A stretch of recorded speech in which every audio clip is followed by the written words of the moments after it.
இரண்டாவது சொன்னாங்க, ஒரு ஆத்மாவை கொலை செய்வது. ஒரு ஆளை செய்தது கொலை செய்வது. சமீபத்துல திருவனந்தபுரத்துல ஒரு பையன், காலேஜ் படிக்கக்கூடிய ஒரு பையன் என்ன, வாப்பா உம்மாய, குட்டியாப்பாய, குட்டிமாய, சொந்த தம்பிய எல்லாரையும் நெஞ்சானா கேள்விப்பட்டீங்க? கேள்விப்படாது. கொலை பண்ணா கேள்விப்பட்ட கொலை பண்ணாங்க. புரியுதா? அப்ப கொலை செய்வதுங்கிறது பெரும் பாவம். அடுத்தது சொன்னாங்க, பெற்றோர்களை நோவினை செய்வது சொன்னாங்க. எது கூட பெற்றோர்களை நோவினை செய்வது ரசூலுல்லாஹ் சேர்த்து சொன்னாங்க.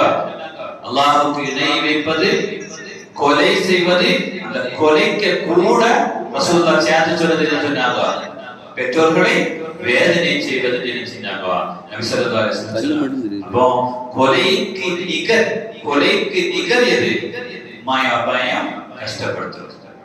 எந்த சூழ்நிலையும் உம்மாய அப்பாயை நாம என்ன செய்யக்கூடாது? கஷ்டப்படுத்தவே கூடாது. அதே சமயத்துல உம்மா அப்பா பேச்ச கேட்டு நாம நல்ல முறையில நடந்து கொண்டோம் அப்படின்னா நமக்கு அல்லாஹ் தஆலா நிறைய பெனிஃபிட் தரும், நிறைய நன்மைகள் அல்லாஹ் தஆலா தரும். என்னெல்லாம் தரான் தெரியுமா?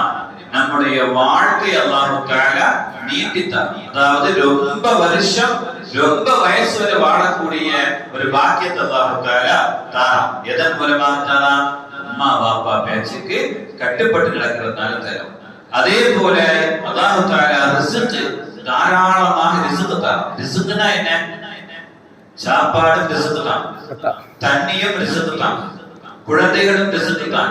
நமக்கு தேவையான வசதி வாய்ப்புகள், நல்ல வாழ்க்கை முறை, இதுக்குதான் இது ரிஸ்க் பேரு. அந்த ரிஸ்க் அல்லாஹ் தஆலா அதிகப்படுத்தி தரான். எதன் மூலமாக?